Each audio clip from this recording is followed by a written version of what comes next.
আমি এর থেকে বড়দেরকে বলার হিম্মত রাখি না, কিন্তু আমি তালেবে ইলমদেরকে বলি, বাপ তোমরা এই উম্মতের আখিরি চেরাগ, এ জাতির শেষ আশার আলো, এ জাতির শেষ চেরাগ, তোমরা এদের মতো ভাইসা যাইও না, তাহলে জাতিকে ফেরাবে কে?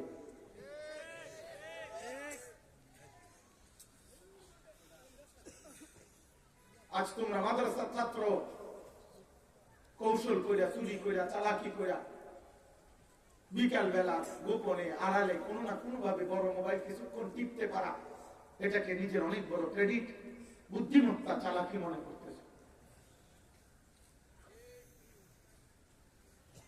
রুমাল বদলাইয়া, কোট বদলাইয়া, ডিজাইন বদলাইয়া, বা মানুষের প্রিয় পাত্র কোনোদিন কেউ হইতে পারে না। ফেসবুকে ছবি দিয়া মানুষের চিনান লাগবে না। ইন্নাল্লাযীনা আমানু ওয়া আমিলুস সালিহাত সায়াজআলু লাহুমুর রাহমানু উদ্দা। আল্লাহ বলছে, বান্দা আমি আল্লাহর ওয়াদা, যারা পূর্ণ ঈমানদার হয়েছে, সমস্ত আমলগুলো পূর্ণ করেছে, আমি আল্লাহ দায়িত্ব নিলাম, আমি ওয়াদা দিলাম, ঈমান আমলওয়ালা বান্দার জন্য আমার গোটা সৃষ্টির মধ্যে ভালোবাসা আমি আল্লাহ দিয়ে দেব। আলা তুযাক্কু আনফুসাকুম। আল্লাহ বলছে, নিজের পবিত্রতা, নিজের শ্রেষ্ঠত্ব, নিজের সৌন্দর্য, নিজের বরত্ব, নিজের পরিচিতি নিজেই বলিও না। হুয়া আ'লামু বিমান ইত্তাকা। আসমানওয়ালা প্রতি মুহূর্তে তিনি সবচেয়ে বেশি জানেন আল্লাহকে ভয় করে কে। তোমার ঢোল তুমি বাজাইও না। রওনা দিলাম, দোয়া করেন। গাড়ি তুলতে আসি, দোয়া করেন। নামতে আসি, দোয়া করেন। কিটা দোয়া করতে না, নামবে না। গাড়িতে নামতে আসে ময়মনসিংহের মানুষ, মনে করেন এর নামের গাড়িতে সিটেঙ্গে মানুষ ওটা দোয়া করতো, আপনি নামবে না থাকেন, কিটা দোয়া করতে বুঝলেন নাই? যে আমি আটকে আছি, মাহফিলে পৌঁছতে জানি, কি জানি হয়, কি জানি হয়, দেরি হয়, আর কি আমি একটু পরে দেখেন না, দোয়া করবে, দোয়া করলে ওরালে দোয়া করবে। তাই হোক, কারো গায়ে আঘাত করতে বলি না। আমার জন্য ইসলাম, আপনাদের জন্য ইসলাম। ওয়ালাউলা ফাদলুল্লাহি আলাইকুম ওয়া রাহমাতুহু মা যাকা মিনকুম মিন আহাদিন আবাদা। অনেক তালেব ইলম আমি দেখছি মোবাইলে, মাদ্রাসার তালেব ইলম ভাই আমার, কওমি মাদ্রাসার সন্তান, জাতির শেষ আশা ভরসা। এ জাতির লক্ষ কোটি যুবক কিশোর, প্রত্যেকের হাতে হাতে বড় মোবাইল।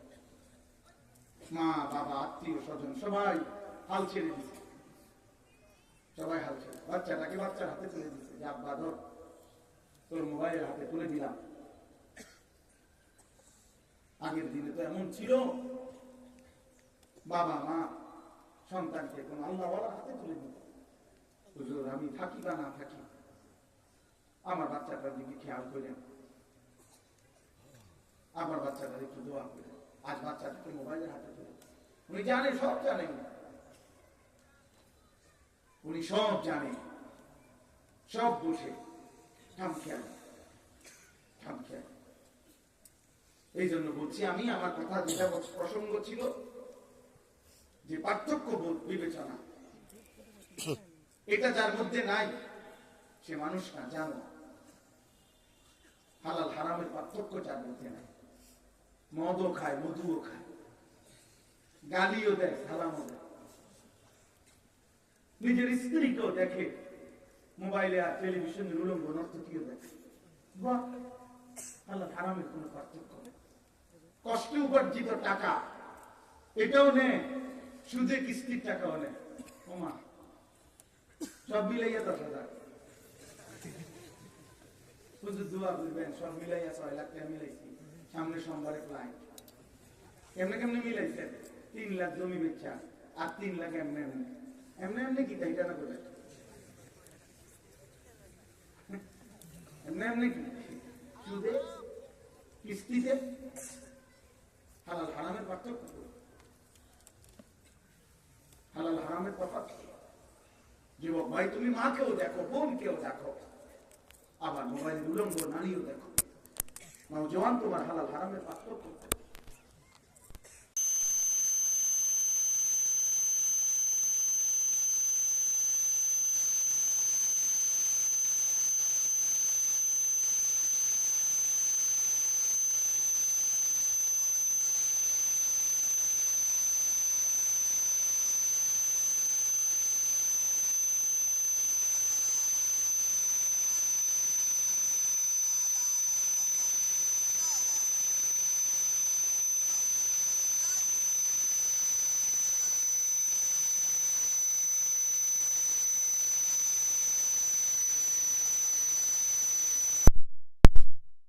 তাকে তিনটা শাস্তি দেব যে মনের ইচ্ছা মতো চলে। যুবক, খোদার কসম, আল্লাহ বলছে, নবীজিকে কোরআনের আয়াত উদাহরণ আল্লাহ বলছে, আমি তাকে তিনটা শাস্তি দেব। একদিন আমি আল্লাহ তাকে পথভ্রষ্ট করে দেব। দুই, ওয়াখাতামা আলা সাবঈহি ওয়া কলবি, আমি আল্লাহ তার কান এবং তার অন্তরে মোহর মেরে দেব, একদম সীসা গলায়া দামাই করে দেব।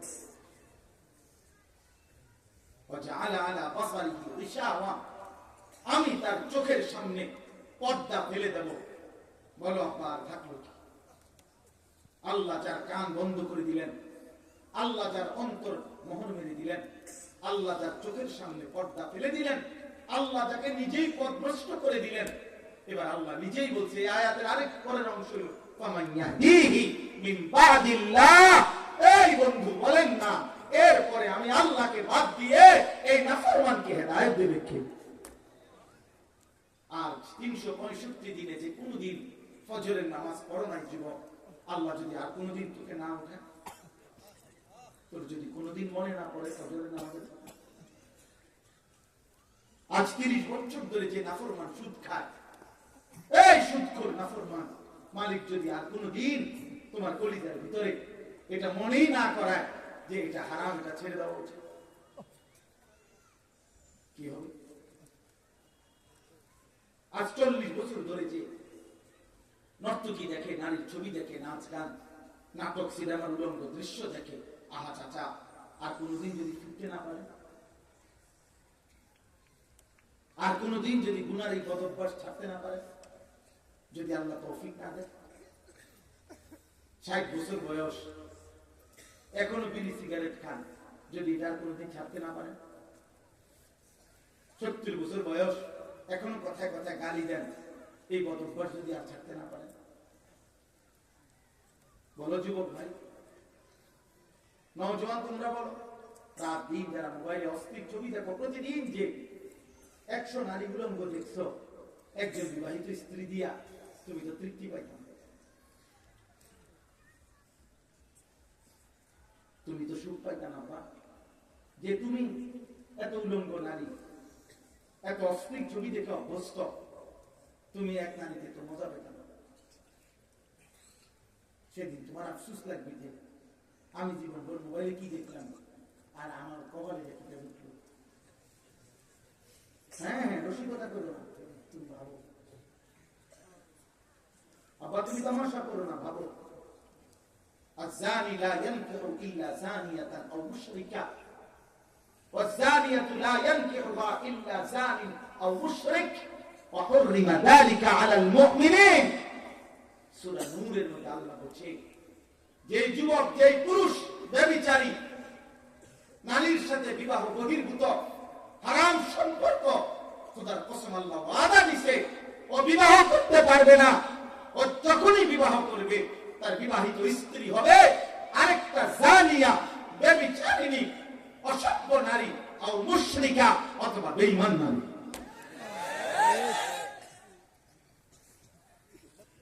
ঠিক না? সুজয় তো কারণ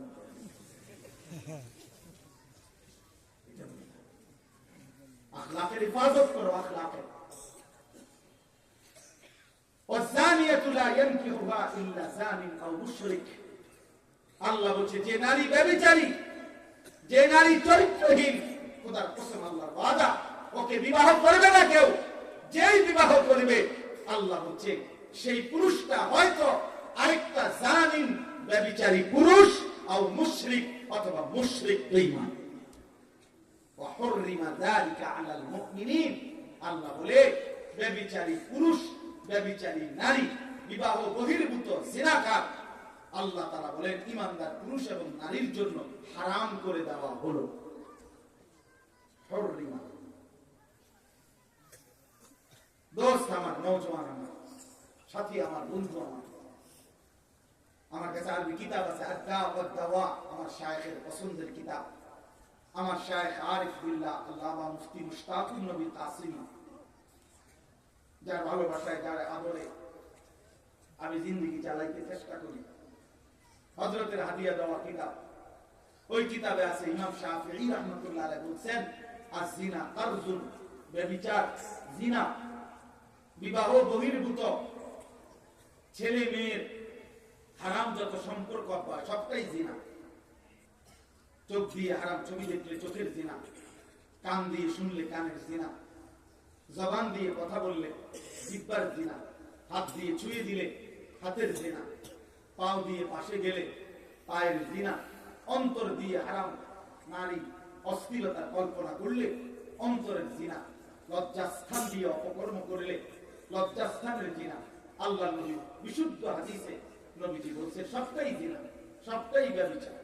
আর ইমাম শাফিঈ রাহমাতুল্লাহ বলছে, হে মুসলমান ঈমানদার, আয-যিনা কারজুন, জিনা ব্যভিচার, বিবাহ বহির্ভূত হারাম সম্পর্ক, খোদার কসম তিনি বলেন এটা একটা কার্জ, এটা ঋণ, ঋণ।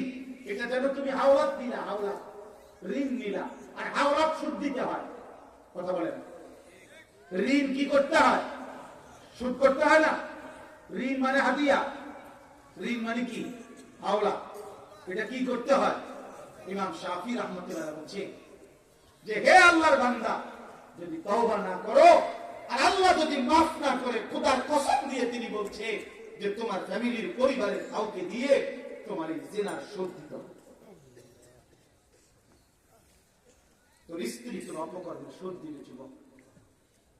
তোর মেয়ে তোর অপকর্মের শোধ দিবে, তোর বোন তোর অপকর্মের শোধ দিবে। এই জন্য মুসলমানের নওজওয়ান কার নারী দেখো, মোবাইলে কাকে দেখো, অশ্লীল ছবি দেখো, উলঙ্গ দৃশ্য দেখো, হারাম নারীর নাচ দেখো, রূপ দেখো, যৌবন দেখো, শরীর দেখো, কাকে দেখো? তোমার মা। একটা যুবক ভাই বলো, একটা বাবা বলো, ওই মারে দেখো, মা এটা তো তোমার বোন, তোমার খালা, তোমার ফুফি, তোমার কন্যা। একটা মানুষ যদি, একজনকে বললাম, একজন, আমাকে বললাম আমি, কারো রক্ত যদি মানুষের রক্ত থাকে এক ফোঁটা, তাইলে বলো না যে তোমার মাকে উলঙ্গ দেখুক, বিবস্ত্র দেখুক, তুমি যেমন দেখছো তোমার মাকেও কেউ এমন দেখুক, তুমি এটা মেনে নিবে? আপনারা কেউ মেনে নিবে? আপনার বোনের ব্যাপারে মেনে নিবে? আপনার কন্যার ব্যাপারে মেনে নিবে? আপনার খালার ব্যাপারে মেনে নিবে?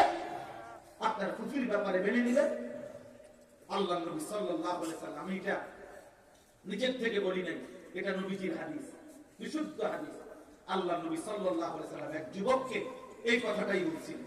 এই যুবক বলছিলেন, ইজান লি বিজিনা, ইয়া রাসূলুল্লাহ, আমাকে জিনার অনুমতি দেন।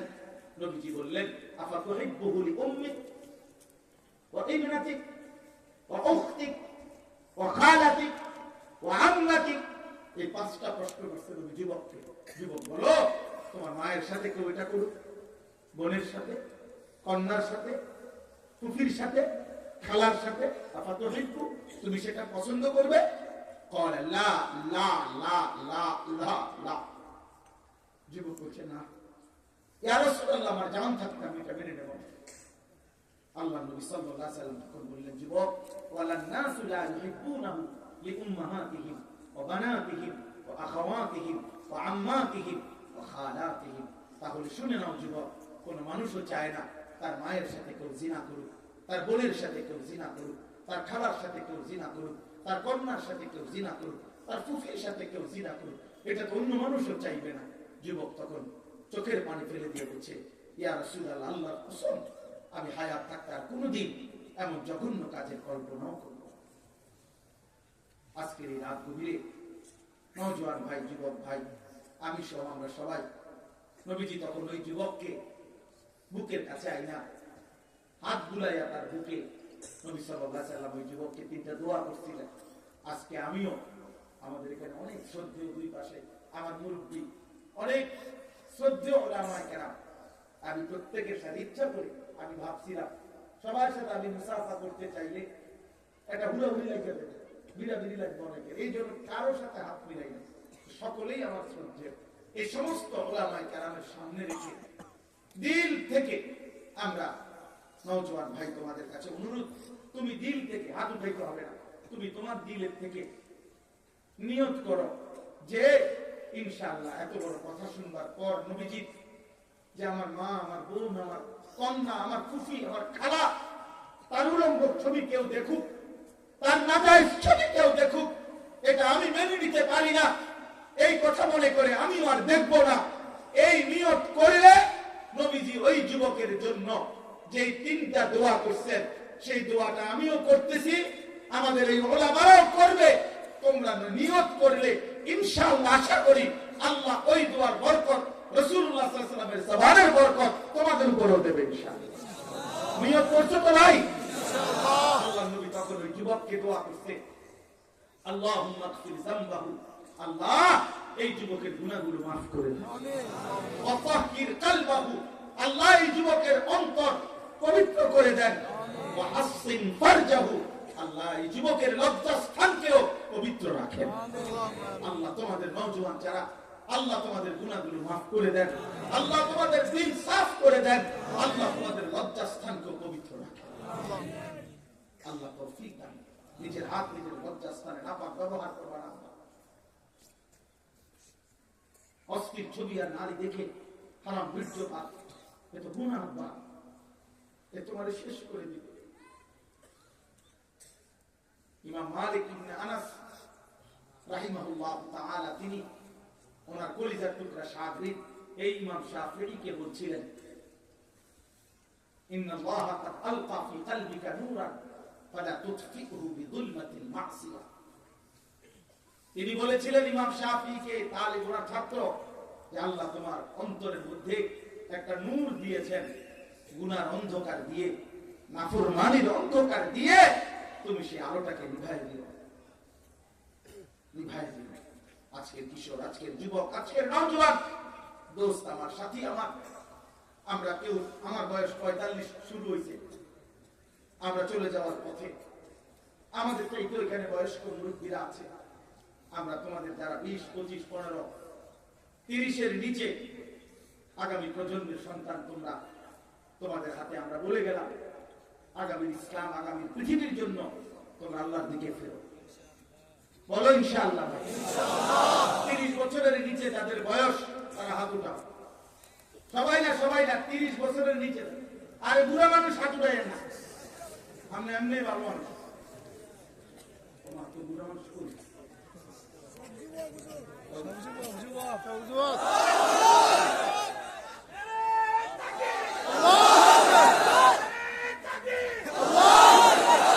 মাশাআল্লাহ, সবাই নিয়ত করো ইনশাআল্লাহ। ফজরের নামাজ পড়বো ইনশাআল্লাহ, 5 ওয়াক্ত নামাজ পড়বো ইনশাআল্লাহ, পাকের হেফাজত করবো ইনশাআল্লাহ। বাড়ি দেখবো না, ছবি দেখবো না, মোবাইলের হারাম দৃশ্য দেখবো না ইনশাআল্লাহ। মাহাদির সৈনিক হবো ইনশাআল্লাহ, কালেমার পতাকা উড়াবো ইনশাআল্লাহ, আমরা হাদি হবো ইনশাআল্লাহ। নারে তাকবীর, নারে তাকবীর, আল্লাহু আকবার, আল্লাহু আকবার, নারে তাকবীর, ইনকিলাব, ইনকিলাব, জিন্দাবাদ, জিন্দাবাদ, ইনকিলাব, ইনকিলাব, জিন্দাবাদ, জিন্দাবাদ, জিন্দাবাদ, জিন্দাবাদ, ইনকিলাব, ইনকিলাব। আমরা সবাই হাদি হব, যুগে যুগে লড়ে যাব, আমরা সবাই হাদি হব। মাশাআল্লাহ, মাশাআল্লাহ। শহীদ শরীফ উসমান হাদি রাহমাতুল্লাহি আলাইহি, এই ইমানদার যুবক 5 ওয়াক্ত নামাজ পড়তো, ও ফজরের নামাজ পড়তো, ও হাফেজে কোরআন ছিল, আল্লাহর কোরআন পড়তো, রাসূলুল্লাহ সাল্লাল্লাহু আলাইহি ওয়াসাল্লামের সুন্নাহ মানতো, দাড়িওয়ালা যুবক ছিল, তার বাবা আলেম ছিলেন, সে নিজে মাদ্রাসায় পড়ুয়া ছিল, তার মা পর্দানশীল, তার স্ত্রী পর্দানশীল। ফজরের নামাজ পড়ে বন্ধুদেরকে ফজরের জন্য জাগাইতো, নিজ নির্বাচনী এলাকায় ক্যাম্পেইন করত ফজর পড়ে। সে এই ঈমান আর দেশপ্রেম একত্র হওয়ার কারণে একদিকে তার কলিজা ভরা ঈমান ছিল, একদিকে তার কলিজার মধ্যে স্বাধীনতা, সার্বভৌমত্ব, আজাদী, এই মাতৃভূমির প্রতি শতভাগ দেশপ্রেম ছিল। আর সে আজিমের মালিক আল্লাহ বলছে, যুবক তুমি মাত্র 500 ভোট চাইছিলা। সে বলছিল, আমি এবার প্রথমবারের মতো নির্বাচনে দাঁড়াইছি স্বতন্ত্র প্রার্থী হিসাবে, আমি যদি প্রথমবার 500 ভোটও পাই আমি নিজেকে ভাগ্যবান মনে করব। আর সে আজিমের মালিক আল্লাহ বলছে, না, আমি তোর ফজরের সেজদা দিলাম, আমি তোর 5 ওয়াক্ত নামাজের সেজদা নিলাম, আমি তোর কোরআনের উচ্চারণ নিলাম, আমি তোর জিন্দাবাদের ধ্বনি নিলাম, আমি তোর নারে তাকবীর গ্রহণ করলাম। যুবক, অতএব 500 ভোট না, 18 কোটি মানুষের চোখের পানির ভালোবাসা আমি তোকে দিয়ে দিই। আল্লাহু আকবার, জিন্দাবাদ জিন্দাবাদ, জুড়ে জুড়ে ধরে দেব, ঢাকা ঢাকা ঢাকা ঢাকা, আজাদি আজাদি আজাদি আজাদি। অতএব আমার ভাই নওজোয়ান, মরলে এমন মরাই মইল যে মৃত্যুতে হাফেজ, আলেম, মুফতি, মুহাদ্দিস, পীর, বুজুর্গ, তালিবে ইলম, হাফেজে কোরআন, লক্ষ কোটি ঈমানদার, 90 বছরের বৃদ্ধ, 4 বছরের বাচ্চা, যার মৃত্যুতে সবার চোখে পানি পড়েছে, মরলে এমন মরাই মইল, বাঁচলে এমন বাঁচাই পাইছে। এবং আলহামদুলিল্লাহ এই কথা স্পষ্ট আমরা ইনশাআল্লাহ কথা বলতে পারি যে ঈমান এবং দেশপ্রেমের কারণে আল্লাহ দেখাইছে এই যুবকের মাধ্যমে যে এই মাটির এই পরিমাণ মানুষ যেহেতু চোখের পানি ফেলেছে, অতএব এই কথা স্পষ্ট আগামী নির্বাচনেও যারা যেভাবে আসুক এ কথা স্পষ্ট মনে রাখতে হবে যে কারো দাসত্ব, ভারত হোক আর ইউরোপ হোক, কারো দাসত্ব আর গোলামি স্বীকার করে কোন রকমের ভেকধারী, মুখোশধারী, ছদ্মবেশী কোন মুনাফিক যদি আল্লাহর কোরআন, ইসলাম ব্যতীত অন্য কিছু এই জাতির বাংলার মাটিতে চাপায় দিতে চায়, বাংলার জমিন সেটা গ্রহণ করবে না, করবে না।